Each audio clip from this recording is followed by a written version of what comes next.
তো একটা গুহা দেখতে পাচ্ছি।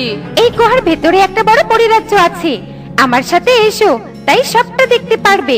এরপর টোনা ছাগলের সাথে পরিরাজ্যে চলে যায় আর সেখানে পলিথিন ঘর দেখতে পায়।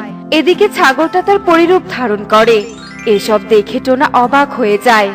এ আমি কি দেখছি? তার মানে তুমি একটা পরী ছিলে, কিন্তু সত্যিটা আমাকে বলনি কেন? আসলে আমি একদিন তোমাদের রাজ্যে গিয়ে এক তান্ত্রিকের ধ্যান নষ্ট করেছিলাম, আর তখনই তান্ত্রিক রেগে গিয়ে আমাকে অভিশাপ দিয়েছে যে আমি বাইরের রাজ্যে গেলে ছাগল হয়ে ঘুরে বেড়াবো। তখন থেকে আমি ছাগল হয়েই ঘুরে বেড়াই। আর তোমাকে সবটা বলে দিলে যদি আমার সাথে তুমি এখানে না আসো, তাই সত্যিটা বলিনি। তা তো বুঝলাম, কিন্তু তোমাদের রাজ্যে পলিথিনের ঘর কেন? আমি তো শুনেছি পরীদের রাজ্যে সোনার ঘর হয়।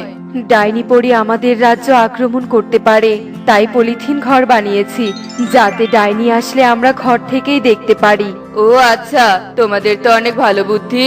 এই নাও একটি স্বর্ণমুদ্রার সিন্দুক।